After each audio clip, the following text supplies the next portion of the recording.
श्री हरि विष्णु। दोस्तों, आपका मेरे चैनल में स्वागत है। आज हम आपको मंगलवार व्रत की पौराणिक कथा सुनाएंगे। तो दोस्तों, कथा पूरी सुनिएगा, तभी उसका पुण्य फल मिलता है। और कथा अच्छी लगे तो लाइक सब्सक्राइब जरूर करिएगा। ऋषनगर में केशव दत्त ब्राह्मण अपनी पत्नी अंजलि के साथ रहता था। केशव दत्त के घर में धन संपत्ति की कोई कमी नहीं थी। नगर में सभी केशव दत्त का सम्मान करते थे, लेकिन केशव दत्त संतान नहीं होने से बहुत चिंतित रहता था। दोनों पति पत्नी प्रति मंगलवार को हनुमान जी की पूजा करते थे। विधिवत मंगलवार का व्रत करते हुए कई वर्ष बीत गए। ब्राह्मण बहुत निराश हो गया, लेकिन उसने व्रत करना नहीं छोड़ा। कुछ दिनों के बाद केशव दत्त हनुमान जी की पूजा करने के लिए जंगल में चला गया। उसकी पत्नी अंजलि घर में रहकर मंगलवार का व्रत करने लगी। दोनों पति पत्नी पुत्र प्राप्ति के लिए मंगलवार का विधिवत व्रत करने लगे।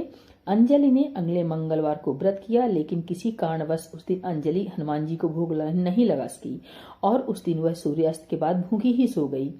अगले मंगलवार को हनुमान जी को भोग लगाए बिना उसने भोजन नहीं करने का प्रण कर लिया। 6 दिन तक अंजलि भूखी प्यासी रही। 7वें दिन मंगलवार को अंजलि ने हनुमान जी की पूजा की, लेकिन तभी भूख प्यास के कारण अंजलि बेहोश हो गई। हनुमान जी ने उसे सपने में दर्शन देते हुए कहा, उठो पुत्री, मैं तुम्हारी पूजा पाठ से बहुत प्रसन्न हूँ। तुम्हें सुंदर और सुयोग पुत्र होने का वर देता हूँ। यह कहकर हनुमान जी अंतर्ध्यान हो गए। तत्काल अंजलि ने उठकर हनुमान जी को भोग लगाया और स्वयं भोजन किया। हनुमान जी की अनुकंपा से अंजलि ने एक सुंदर शिशु को जन्म दिया। मंगलवार को जन्म लेने के कारण उस बच्चे का नाम मंगल प्रसाद रखा गया। कुछ दिनों बाद अंजलि का पति केशव दत्त भी घर लौट आया। उसने मंगल को देखा तो अंजलि से पूछा, यह सुंदर बच्चा किसका है? अंजलि ने खुश होते हुए हनुमान जी के दर्शन देने और पुत्र प्राप्त होने का वरदान देने की सारी कथा सुना दी, लेकिन केशव दत्त को उसकी बातों पर विश्वास नहीं हुआ।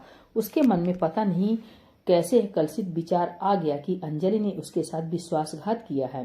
अपने पापों को छिपाने के लिए अंजलि झूठ बोल रही है। केशव दत्त ने उस बच्चे को मार डालने की योजना बनाई। एक दिन केशव दत्त स्नान के लिए कुएं पर गया। मंगल भी उसके साथ था।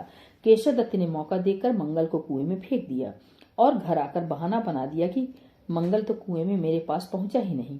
केशव दत्त के इतने कहने के बाद ठीक मंगल दौड़ता हुआ घर लौट आया। केशव दत्त मंगल को देखकर बुरी तरह हैरान हो उठा।